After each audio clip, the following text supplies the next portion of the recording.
ओम शांति। आज 5 जुलाई 2024 बाबा की साकार महावाक्य। प्यारे बाबा बोले, मीठी बच्ची, याद से ही बैटरी चार्ज होगी, शक्ति मिलेगी, आत्मा सतु प्रधान बनेगी। इसीलिए याद की यात्रा पर विशेष अटेंशन दो। प्रश्न: जिन बच्चों का प्यार एक बाप से है, उनकी निशानी क्या होगी? उत्तर: यदि एक बाप से प्यार है तो बाप की नज़र उन्हें निहाल कर देगी। 2. वे पूरा नष्टमुहा होंगी। 3. जिन्हें बेहद के बाप का प्यार पसंद आ गया, वो और किसी के प्यार में फंस नहीं सकते। 4. उनकी बुद्धि झूठखंड के झूठे मनुष्यों से टूट जाती है। बाबा तुम्हें अभी ऐसा प्यार देते हैं जो अविनाशी बन जाता है। सतयुग में भी तुम आपस में बहुत प्यार से रहते हो। ओम शांति। बेहद के बाप का प्यार अभी एक ही बार तुम बच्चों को मिलता है, जिस प्यार को भक्ति में भी बहुत याद करते हैं। बाबा, बस आपका ही प्यार चाहिए। तुम माता पिता, तुम ही सब कुछ हो। एक से ही आधा कल्प के लिए प्यार मिल जाता है। तुम्हारे इस रूहानी प्यार की महिमा अपरंपार है। बाप ही तुम बच्चों को शांति धाम का मालिक बनाते हैं। अभी तुम दुख धाम में हो। अशांति और दुख में सब चिल्लाते हैं। धनी धनी किसी का नहीं है, इसलिए भक्ति मार्ग में याद करते हैं। परंतु कायदेशीर भक्ति का भी समय होता है, आधा कल्प। यह तो बच्चों को समझाया है। ऐसे नहीं कि बाप अंतर्यामी है। बाप को सबके अंदर जानने की दरकार ही नहीं। वो तो थर्ड रीडर्स होते हैं, वो भी यह विद्या सीखते हैं। यहाँ वो बात ही नहीं। बाप आते हैं, बाप और बच्चे ही यह सारा पाठ बजाते हैं। बाप जानते हैं सृष्टि का चक्र कैसे फिरता है, उसमें बच्चे कैसे पाठ बजाते हैं। ऐसे नहीं कि वह हर एक के अंदर को जानते हैं। यह तो रात को भी समझाया कि हर एक के अंदर तो विकार ही है, बहुत छीछी मनुष्य है। बाप आकर गुल गुल फूल बनाते हैं। यह बाप का प्यार तुम बच्चों को एक ही बार मिलता है, जो फिर अविनाशी हो जाता है। वहाँ तुम एक दो से बहुत प्यार करते हो। अभी तुम मोहजित बन रहे हो। सतयुगी राज्य को मोहजित राजा रानी तथा प्रजा का राज्य कहा जाता है। वहाँ कभी कोई रोते नहीं, दुख का नाम नहीं। तुम बच्चे जानते हो बरोबर भारत में हेल्थ, वेल्थ और हैप्पीनेस था, अब नहीं है। क्योंकि अभी रावण राज्य है, उसमें सब दुख भोगते हैं। फिर बाप को याद करते हैं कि आकर सुख शांति दो, रहम करो। बेहद का बाप है रहम दिल। रावण है बेरहम करने वाला, दुख का रास्ता बताने वाला। सब मनुष्य दुख के रास्ते पर चलते हैं। सबसे बड़े ते बड़ा दुख देने वाला है काम विकार। इसलिए बाप कहते हैं, मीठे मीठे बच्चों, काम विकार पर जीत पहनो तो जगत जीत बनेंगी। इन लक्ष्मी नारायण को जगत जीत कहेंगी ना। तुम्हारे सामने एम ऑब्जेक्ट खड़ी है। मंदिरों में भल जाते हैं, परंतु उनकी बायोग्राफी कुछ नहीं जानते। जैसे गुड़ियों की पूजा होती है, देवियों की पूजा करते हैं, रचकर खूब श्रृंगार कराकर भोग आदि लगाते हैं, परंतु वो देवियाँ तो कुछ भी खाती नहीं। खा जाते हैं ब्राह्मण लोग। क्रिएट कर फिर पालना कर विनाश कर देते, इसको कहा जाता है अंधश्रद्धा। सतयुग में यह बातें होती नहीं। ये सब रस्म रिवाज निकलती हैं कलयुग में। तुम पहले पहले एक शिव बाबा की पूजा करते हो, जिसको अव्यभिचारी ट्राइटियस पूजा कहा जाता है। फिर होती है बेविचारी पूजा। बाबा अक्षर कहने से ही परिवार की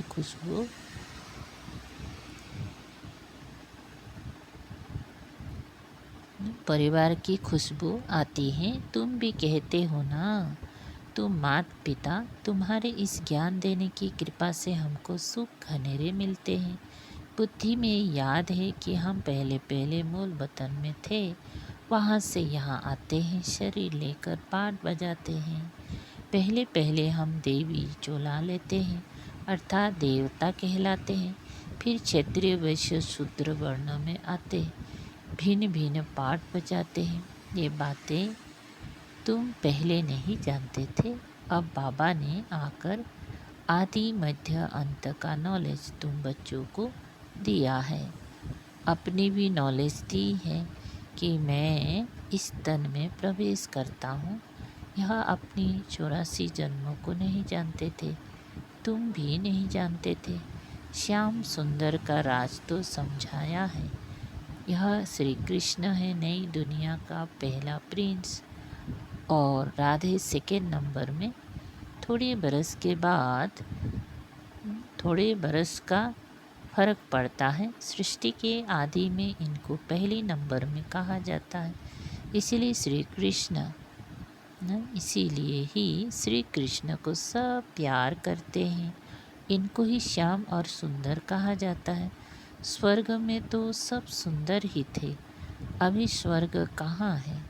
चक्र फिरता रहता है। ऐसे नहीं कि समुद्र के नीचे चले जाते हैं। जैसे कहते हैं लंका द्वारिका नीचे चली गई, यह चक्र फिरता है। इस चक्र को जानने से तुम चक्रवर्ती महाराजा महारानी विश्व के मालिक बनते हो। प्रजा भी तो अपने को मालिक समझती है ना। कहेंगी हमारा राज्य, भारतवासी कहेंगे हमारा राज्य। भारत नाम है, हिंदुस्तान नाम रंग है। वास्तव में आदि सनातन देवी देवता धर्म ही है, परंतु धर्म भ्रष्ट कर्म भ्रष्ट होने कारण अपने को देवता नहीं कह सकते। यह भी ड्रामा की नोंद है, नहीं तो बाप कैसे आकर फिर से देवी देवता धर्म की स्थापना करे। आगे तुमको भी इन सब बातों का मालूम नहीं था, अब बाप ने समझाया है। ऐसा मीठा बाबा, उनको भी फिर तुम भूल जाते हो। सबसे मीठा बाबा है ना। बाकी रावण राज्य में तुमको सब दुख ही देते हैं ना। इसीलिए बेहद के बाप को याद करते, उनकी याद में प्रेम के आंसू बहाते। हे साजन, कब आकर सजनियों से मिलेंगे? क्योंकि तुम सब हो भक्तियों का पति हुआ भगवान। भगवान आकर भक्ति का फल देते हैं, रास्ता बताते हैं और समझाते हैं। यह 5000 बरस का खेल है। रचयिता और रचना के आदि मध्य अंत को कोई भी मनुष्य नहीं जानते हैं। रूहानी बाप और रूहानी बच्चे ही जानते हैं। कोई मनुष्य ही नहीं जानते, देवताएं भी नहीं जानते। ये सुप्रीम, यह स्पिरिचुअल फादर ही जानते हैं। वो बच्चों को बैठ समझाते, और कोई भी देहदारी के पास ये रचयिता और रचना के आदि मध्य अंत की नॉलेज हो ना सके। ये नॉलेज होती ही है रूहानी बाप के पास। उनको ही ज्ञानेश्वर कहा जाता है। ज्ञानेश्वर तुमको ज्ञान देते हैं राजेश्वर बनाने के लिए। इसीलिए इसको राजयोग कहा जाता है। बाकी वो सभी है हठयोग। हठयोगियों के भी हठ योगियों के भी चित्र बहुत है। सन्यासी जब आते हैं तब आकर बाप में हठ योग सिखलाते हैं। सन्यासी जब आते हैं वो आकर बाद में हठ योग सिखाते हैं। जब बहुत वृद्धि को हो जाती है तब हठ योग आदि सिखलाते हैं। बाप ने समझाया है, मैं आता ही हूँ सतयुग, मैं आता ही हूँ संगम पर आकर राजधानी स्थापन करता हूँ। स्थापना यहाँ करते हैं ना कि सतयुग में। सतयुग आदि में तो राजाएं हैं तो जरूर संगम पर स्थापन होती है। यहाँ कलयुग में है सब पुजारी, सतयुग में है पूज्य। तो बाप पूज्य बनाने के लिए आते हैं, पुजारी बनाने वाला है रावण। ये सब जानना चाहिए ना। यह है ऊंचे ते ऊंच पढ़ाई। इस टीचर को कोई जानते नहीं। वो सुप्रीम बाप भी हैं, टीचर भी हैं, सदगुरु भी हैं। ये कोई नहीं जानते। बाप ही आकर अपना पूरा परिचय देते हैं। बच्चों को खुद पढ़ाकर फिर साथ में ले जाते हैं। बेहद के बाप का लव मिलता है तो फिर और कोई लव पसंद नहीं आता। इस समय है ही झूठखंड, झूठी माया झूठी काया।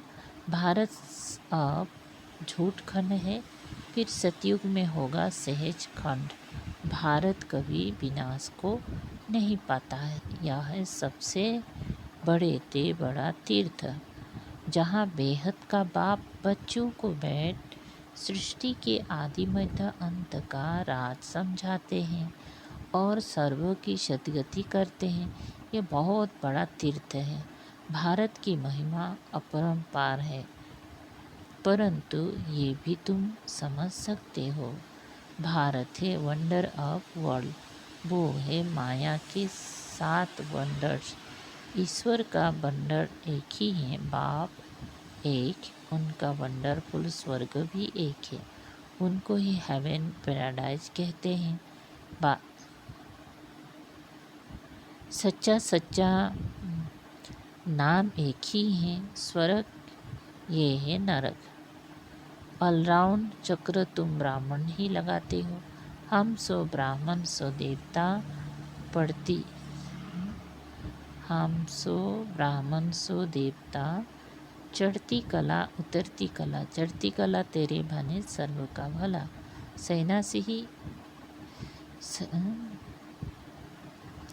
क्या कहा, चढ़ती कला तेरे भाने सर्व का भला।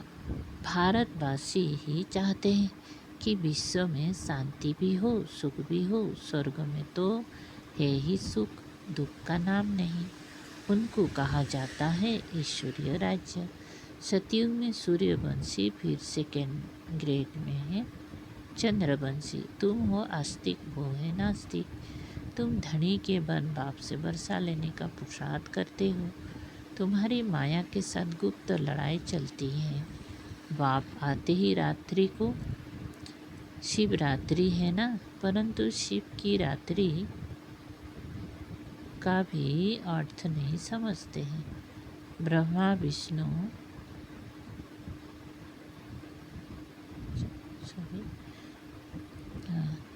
ब्रह्मा की रात क्या बता रहा, शिव की रात्रि का भी अर्थ नहीं समझते हैं। ब्रह्मा की रात पूरी होती है, दिन शुरू होता है।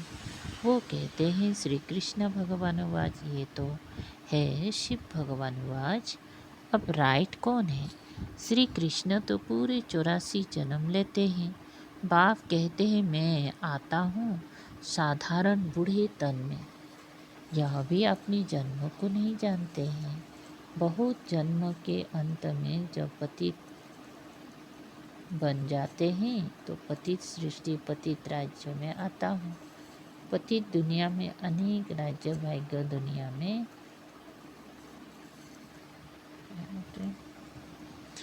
पतित दुनिया में अनेक राज्य, पावन दुनिया में होता है एक राज्य। हिसाब है ना। भक्ति मार्ग में जब बहुत नौंधा भक्ति करते हैं, फिर सिर काटने पर आ जाते हैं, तब उनकी मनोकामना पूरी होती है। बाकी उसमें रखा कुछ भी नहीं है। उसको कहा जाता है नौंधा भक्ति। सबसे रावण राज्य, जब से रावण राज्य शुरू होता है तब से भक्ति के कर्मकांड की बातें मनुष्य पढ़ते पढ़ते नीचे आ जाते हैं। कहते हैं व्यास भगवान ने शास्त्र बनाए, क्या क्या बैठ लिखा है। भक्ति और ज्ञान का राज अभी तुम बच्चों ने समझा है। सीढ़ी और झाड़ में ये सब समझाने एक ही है। उसमें 84 जन्म भी दिखाए हैं। सब तो 84 जन्म नहीं लेते, ये तो नॉलेज तुमको अभी ही मिलती है। फिर सोर्स ऑफ इनकम हो जाती है। 21 जन्म कोई अप्राप्त वस्तु नहीं रहती जिसकी प्राप्ति के लिए पुरुषार्थ करना पड़े।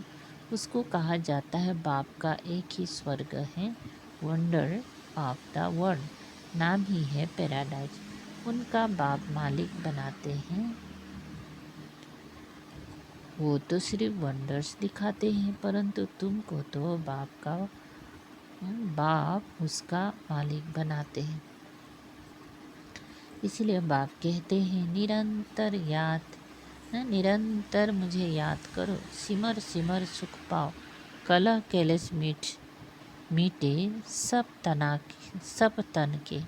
जीवन मुक्ति पद पाओ, पवित्र बनने के लिए याद की यात्रा भी बहुत ज़रूरी है। इसीलिए मन मना भाव तो फिर अंतमति स्वगति हो जाएगी। गति कहा जाता है शांति धाम को, सदगति कहा जाता है सतयुग को। क्या बोलते हैं? गति कहा जाता है शांति धाम को, सदगति होती है यहाँ, मतलब सतयुग में, इसी दुनिया में। सदगति के एगेंस्ट होती है दुर्गति। अभी तुम बाप को और रचना के आदि मध्य अंत को जान गए हो। तुमको बाप का लाभ मिलता है। बाप नज़र से निहाल कर देते हैं।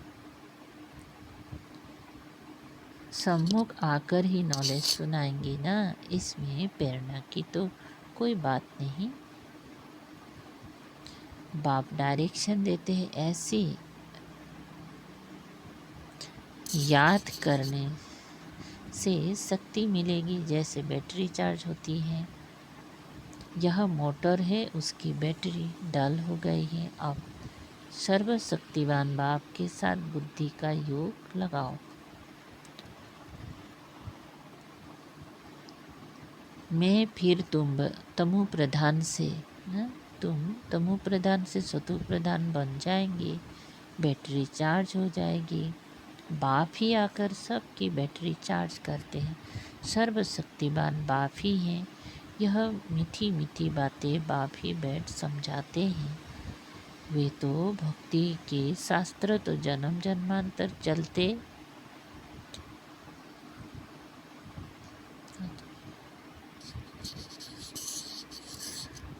भक्ति के शास्त्र तो जन्म जन्मांतर पढ़ते आए हो। अब बाप सब धर्म वालों के लिए एक ही बात सुनाते हैं। कहते हैं अपने को आत्मा समझ, बाप को याद करो तो तुम्हारे पाप काट जाएंगे। अब याद करना तुम बच्चों का काम है, इसमें मूझने की तो बात ही नहीं। पतित पावन एक बाप ही है। फिर पावन बनने व सुधारने, पावन बन पतित पावन एक बाप ही है। फिर पावन बन सब घर चले जाएंगे। सबके लिए यह नॉलेज है। ये है सहज राजयोग और सहज ज्ञान। अच्छा, मीठे मीठे सिकल दे बच्चों प्रति माता पिता बाप दादा का याद प्यार और गुड मॉर्निंग। रूहानी बाप की रूहानी बच्चों को नमस्ते। हम रूहानी बच्चों की रूहानी बाप दादा को याद प्यार गुड मॉर्निंग और नमस्ते। शुक्रिया बाबा। धारणा के लिए मुख्य सार, सर्वशक्तिवान बाप से आत्मा बुद्धि योग लगाकर बैटरी चार्ज करनी है। आत्मा को सतो प्रधान बनाना है। याद की यात्रा में कभी मूझना नहीं। पढ़ाई 2 नंबर, पढ़ाई पढ़कर अपने ऊपर आप ही कृपा करनी है। बाप समान प्यार का सागर बनना है। जैसे बाप का प्यार अविनाशी है, ऐसे सबसे अविनाशी सच्चा प्यार रखना है। मोहचित बनना इस वरदान महसूसता की शक्ति द्वारा मीठे अनुभव करने वाले सदा शक्तिशाली आत्मा भव। बेशतर ये महसूसता की शक्ति बहुत मीठा है। मनुष्य कहते हैं कभी अपने को आपके नूरे रतन आत्मा अर्थात नयनों में समाये हुए श्रेष्ठ बिंदु महसूस करो। कभी मस्तक पर चमकने वाली मस्तक मणि, कभी अपनी को ब्रह्मा बाप के सहयोगी राइट हैंड ब्रह्मा की भुजाएं महसूस करो। कभी अव्यक्त फरिश्ता स्वरूप महसूस करो। कभी अव्यक्त फरिश्ता स्वरूप महसूस करो। इस महसूसता शक्ति को बढ़ाओ तो शक्तिशाली बन जाएंगी। फिर छोटा सा दाग भी स्पष्ट दिखाई देगा और उसे परिवर्तन कर लेंगे। स्लोगन सर्वों के दिल की दुआएं लेते चलो तो आपका पुरुषार्थ सहज हो जाएगा। अव्यक्त सारे परोपकारी भावना से संपन्न बन अपकारियों पर भी उपकार करो। आज नंबर 5 है, जिसका आपके प्रति शुभ भाव है उसके प्रति आप भी शुभ भावना रखते हो, अपकारी पर भी उपकार करते हो। ये कोई बड़ी बात नहीं, लेकिन कोई आपको बार बार गिराने की कोशिश करे, आपके मन को डगमग करे, फिर भी आपको उसके प्रति सदा शुभ भावना अव्यक्त अचल